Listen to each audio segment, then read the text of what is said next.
Mesdames et messieurs, bonjour. On se retrouve dans cette nouvelle édition sur Télé Djibouti. Bienvenue sur l'édition de 15 heures au sommaire de l'actualité. Sur la scène nationale, la cérémonie de lancement du projet d'appui à la gouvernance. Sur la scène internationale, des glissements de terrain provoqués par des fortes pluies ont causé la mort de moins de 18 personnes, dont 7 enfants, dans l'état de Sao Paulo entre vendredi et dimanche. Merci encore, mesdames et messieurs, si vous nous rejoignez dans cette édition. Les détails de ce journal à présent. On commence avec les actualités à la une de ce journal, où dans le cadre de l'appui à la gouvernance locale, la mairie de Djibouti a abrité une cérémonie en ce sens. Cette importante cérémonie marque le démarrage du programme ProGouv, programme d'appui à la gouvernance de l'État djiboutien financé sur don du ministère français de l'Europe et des Affaires étrangères à travers l'Agence française de développement à une hauteur de 8 millions d'euros. À titre de rappel, la convention de financement relative à ce projet entre la République de Djibouti, représentée par le ministre de l'économie et l'AFD, a été signée le 13 janvier 2021. Cet événement d'une importance capitale pour la collectivité locale, organisé à l'hôtel de la ville, a vu la participation du ministre de l'économie et des finances chargé de l'industrie, du ministre de l'Intérieur, du ministre du budget également, mais aussi du ministre délégué chargé de la décentralisation. Étaient également présents les parlementaires nationaux et de l'ambassadeur de l'Union européenne, de l'ambassadeur de France auprès de la République de Djibouti, du préfet de Djibouti, de la directrice de l'AFD et de la coordinatrice régionale Afrique orientale et australe. Le ProGouv est le premier projet financé par l'AFD en appui à la gouvernance à Djibouti. De façon cohérente avec les priorités nationales, il cible le secteur de la décentralisation qui connaît une nouvelle impulsion depuis 2016, promu à la fois comme un outil de résorption des inégalités territoriales et un moyen de rééquilibrer le modèle de développement de la ville de Djibouti. La décentralisation doit se concrétiser dans sa dimension développementale. Pour conclure, les collectivités de la ville de Djibouti, entre autres, exerceront leur mission dans un nouvel environnement juridique et opérationnel qui sera davantage propice à l'affirmation des principes d'autonomie, d'administration et financière de collectivités locales. Développement de la démocratie locale à Djibouti. Et c'est toujours un peu émouvant d'être dans des endroits historiques tels que cet hôtel de ville, au cœur de la capitale, et qui inspire beaucoup de souvenirs, mais aussi beaucoup d'espérance pour l'avenir. Il y a exactement un an, nous étions peu ou prou rassemblés autour de la signature de la convention de financement, à l'époque, entre le ministère des Finances et l'AFD pour la mise en œuvre, pour le lancement de ProGouv. Ce financement est aujourd'hui rétrocédé par l'État djiboutien, la mairie de Djibouti, en tant que maître d'ouvrage. C'est donc une étape tout à fait importante et qui témoigne de l'appui permanent du gouvernement djiboutien au programme de décentralisation souhaité, voulu, promu par Monsieur le Président de la République. Madame la maire, je vous remercie très chaleureusement de m'avoir convié, d'avoir organisé ce très bel événement qui marque le démarrage effectif de ce projet ambitieux et innovant au bénéfice d'une décentralisation effective. Elle marque aussi l'aboutissement de nombreux échanges avec les très nombreux acteurs français comme djiboutiens au bénéfice du programme de décentralisation. Le ministre délégué de la décentralisation a évoqué la place importante qu'occupera le projet ProGouv dans la collectivité locale. On écoute le ministre Kassim Haroun. Permettez-moi tout d'abord de vous dire ma joie de prendre part avec vous au lancement de la réhabilitation de la mairie de Djibouti. Cet événement marque une étape importante du programme d'appui à la décentralisation et à la gouvernance publique ProGouv, financé par l'Agence française pour le développement. Je profite de cette occasion pour remercier l'AFD pour leur engagement sans faille aux côtés de la République de Djibouti, notamment en matière de la bonne gouvernance et du processus de la décentralisation. Mesdames et messieurs, l'engagement du chef de l'État, son Excellence Ismaïl Omar Guelleh, pour mener à bien le processus de la décentralisation afin de rendre effective. C'est d'ailleurs traduit par la mise en place d'un ministère à part entière en charge de la décentralisation. C'est également sous le leadership du président de la République, M. Ismaïl Omar Guelleh, que le processus de la décentralisation connaît une nouvelle impulsion. Mon département, quant à lui, s'applique soigneusement avec tous les acteurs à mettre en œuvre la politique du gouvernement dans toutes ses composantes. Comme vous le savez, nous tenons énormément au succès de ce vaste programme ProGouv, dont la principale bénéficiaire sera notre population. La concrétisation de ce programme aura pour coup sûr un impact direct sur le quotidien des principaux bénéficiaires. C'est dans ce cadre que cette réhabilitation de l'hôtel de ville s'effectue aujourd'hui et je suis vraiment très honoré d'être présent. Il sera ainsi un lieu de service de proximité par excellence dans lequel les citoyens se retrouveront facilement. Il augmentera aussi la productivité puisqu'il fournira un cadre favorable et agréable au travail. Je voudrais en cette occasion saluer le dévouement et l'engagement de la maire de la ville de Djibouti, Mme Fatma Awale Ousmane, pour avoir contribué à faciliter le quotidien de la population en créant une proximité entre les administrés et l'administration. Le ministère de la décentralisation reste toujours aux côtés de la mairie de Djibouti pour lui apporter tout soutien nécessaire dans l'accomplissement de sa mission. Autre actualité de ce journal, le centre d'instruction navale de la garde-côte djiboutienne a abrité dans la journée de jeudi 27 janvier 2022 une cérémonie de clôture d'une formation intitulée « Technique d'arrestation » dont bénéficiaient les membres du groupe d'intervention rapide de la garde-côte et dispensés par des instructeurs et des experts de la garde-côte japonaise. Le colonel Waïs Omar Boghore, commandant de la garde-côte, a ainsi accueilli le représentant de la JICA à Djibouti, M. Masayuki, ainsi que l'amiral Kagami et d'autres représentants japonais qui ont pris part à cette cérémonie. Cette formation est un nouveau témoignage des efforts mis en place pour renforcer le développement des capacités opérationnelles de la garde-côte djiboutienne. Le groupe d'intervention rapide de la garde-côte, dont les agents bénéficieux de cette formation, est une unité d'élite destinée aux interventions dans le cadre de la lutte contre la piraterie et le terrorisme en mer. La cérémonie s'est terminée par la remise des certificats aux participants qui ont bénéficié de cette dite formation.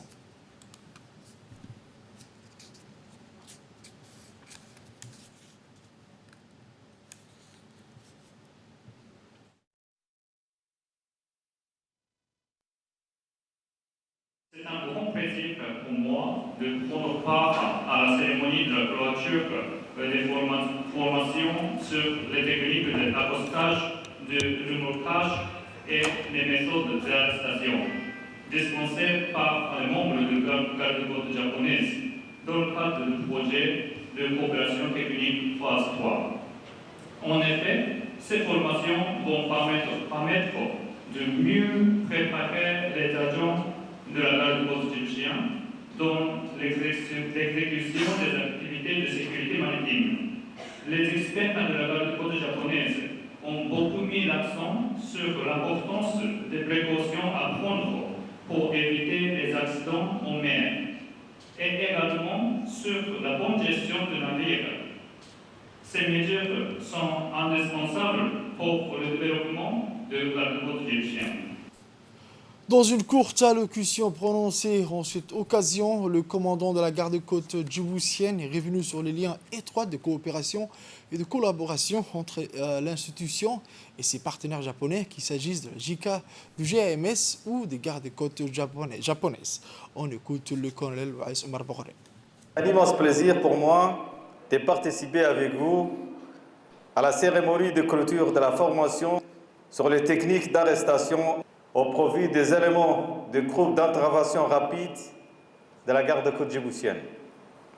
Ce groupe d'intervention rapide a été conçu pour éradiquer toutes les menaces signalées dans les eaux territoriales djiboutiennes, notamment lutte contre la piraterie et le terrorisme maritime, dans des circonstances difficiles pour assurer la sécurité et la sûreté de vie et de biens d'autrui. Par conséquent, les former régulièrement a une priorité au sein de notre institution et ces différentes formations de qualité vont leur permettre de renforcer leur savoir-faire et leurs compétences professionnelles sur les techniques d'arrestation d'un criminel à port des bateaux. Je saisis cette occasion pour renouveler notre gratitude et notre reconnaissance au gouvernement et grand peuple et frères du Japon pour leur soutien constant et leur foi inébranlable en l'action de notre institution dans le domaine de la sécurité et la sûreté maritime et celui de la région.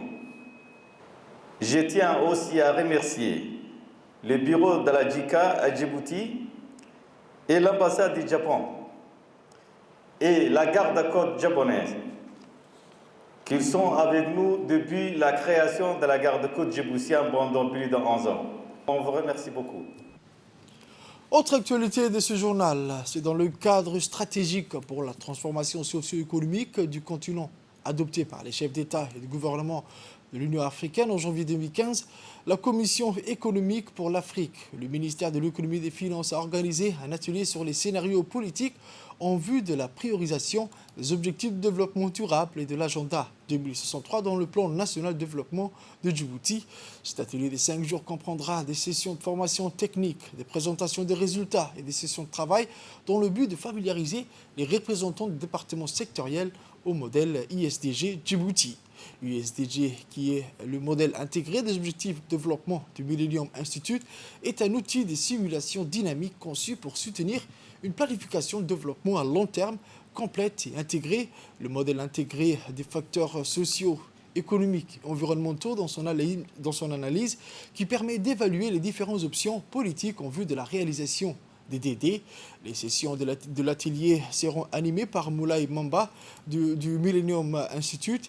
Ces sessions sont de nature immersive afin de promouvoir la connaissance et la compréhension du modèle, des outils d'analyse et de la conception des scénarios.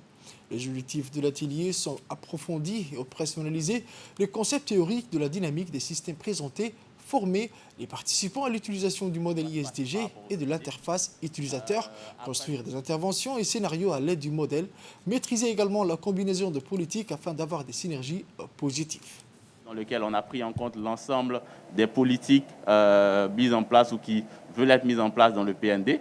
Nous avons simulé ces politiques-là et voir ce que nous obtenons sur les différents indicateurs sociaux et notamment sur les ODD. Donc, comment ces politiques-là se comportent par rapport à l'atteinte des ODD. Il y a eu aussi une présentation, un rapport à ce niveau-là. Et le deuxième scénario, c'était le scénario optimiste, c'est-à-dire comment optimiser les différentes politiques pour avoir le maximum d'atteinte en termes d'ODD tout en tenant compte des coûts. Comme cela a été dit, c'est un appui de la Commission économique africaine qui permet dans ses efforts de soutenir Djibouti dans l'adoption des objectifs de développement durable. Donc, nous nous réjouissons de prendre part à ces travaux. Et pour nous, c'est surtout très important dans la mesure où le gouvernement a décidé de mettre au cœur de ses stratégies de développement les objectifs de développement durable. Et le plus important avec cet outil, c'est qu'il nous donne des alternatives qui permettent de faire un choix politique au niveau des différentes politiques à implémenter. Et c'est d'autant plus important que quand il s'agit d'implémenter les politiques, il faut après voir si c'est supportable politiquement, est-ce qu'on peut implémenter, etc. On écoute à présent l'intervention de M. Abdelrazak Ahmed Idriss, secrétaire général du ministère de l'économie et des finances. Pour la première fois, Djibouti a réalisé des gains dans le classement de développement humain, selon le rapport de développement humain de 2021. Le deuxième plan de la vision 2035 intitulé Djibouti ici 2020-2024, adopté au Conseil des ministres en novembre 2021, est aussi aligné sur l'agenda 2030. Il se décline en 3 axes et des axes transversaux. Ces 3 axes centraux sont l'inclusion, la connectivité et les institutions. Et c'est assorti d'un cadre de résultats aligné aux priorités aux ODD et à l'agenda 2063. Il comprend 208 indicateurs, dont 143 indicateurs ODD pour la réalisation des 55 cibles prioritaires qui orientent la politique nationale vers un développement inclusif et durable. Pour évaluer la réalisation de ces objectifs stratégiques, le modèle ISDG, qui nous réunit aujourd'hui, et qui est un outil de modélisation de politique publique, nous permettra de suivre leurs performances et les niveaux d'atteinte des différentes ODD. C'est une première dans notre pays et il vient à point nommé pour la mise en œuvre de notre programme de développement d'ici 2024, car il s'agira du paramètre pour apprécier l'efficience de nos politiques publiques afin de corriger les cas échéants nos interventions en cas d'inefficacité au moment opportun. Cela nous conduira également à la qualité de gouvernance que nous recherchons. Cap vers Ouganda à présent, après avoir obtenu la bourse de la subvention IOG et signé le contrat objectif avec le comité olympique, un premier groupe d'athlètes a quitté le pays en destination vers les meilleurs centres de formation d'athlétisme qu'est l'Éthiopie, le Kenya et l'Ouganda. Les athlètes djiboutiens sont arrivés à Entebbe International Airport de Kampala où ils vont séjourner pendant 3 mois pour les entraînements afin de se préparer pour les Jeux Olympiques 2024 à Paris. Ensuite, ils ont pris le cap vers la ville de Kapchorwa, une ville de la région orientale de l'Ouganda avec une altitude de 1800 mètres. Les athlètes djiboutiens sont composés de 7 garçons et 2 filles où ils vont suivre des entraînements intensifs sous l'ordre de l'entraîneur hollandais Adi Ruiter, entraîneur de course à pied de renommée mondiale originaire des Pays-Bas. Ainsi qu'avec le champion ougandais Joshua Kipchoge, athlète ougandais spécialiste de course de fond, champion du monde de 10 000 mètres en 2019 à Doha, champion olympique de 5 000 mètres et vice-champion olympique du 10 000 mètres en 2021 à Tokyo. Rappelons que ces athlètes ont bénéficié de l'aide du président de la République pour mieux se préparer pour les différents championnats mondiaux d'athlétisme ainsi que les Jeux olympiques 2024.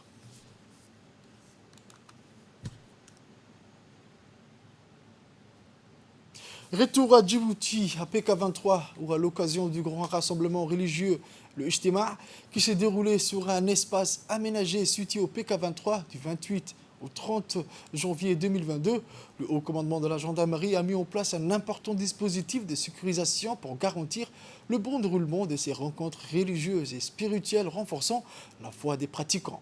En effet, cet événement religieux, se tenant comme à l'accoutumée au mois de janvier de chaque année, a vu la participation avec plus des milliers de fidèles, parmi lesquels certains sont venus des pays étrangers.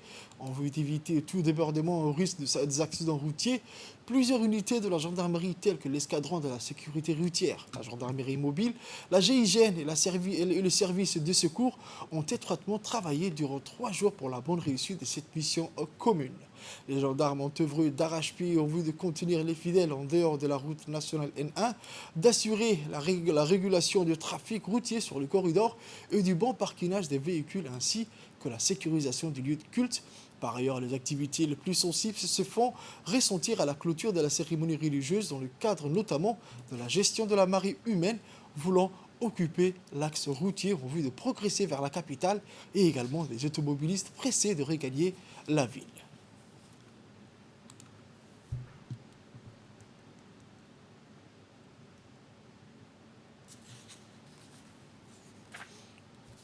Direction au nord du pays à présent, à Tadjoura, une nouvelle boulangerie ouvre ses portes au sein de la ville blanche. La cérémonie d'inauguration a été présidée par le préfet de la région, M. Hassan Dabele. L'initiative vient d'un jeune entrepreneur natif de Tadjoura. Cela s'inscrit dans la politique du gouvernement qui vise à promouvoir l'entrepreneuriat des jeunes afin d'atténuer le chômage. Tadjoura, la ville blanche, connaît une croissance exponentielle des activités économiques ces dernières années. Depuis l'ouverture du port et ses boulangeries va d'autant plus satisfaire la demande croissante de ses habitants.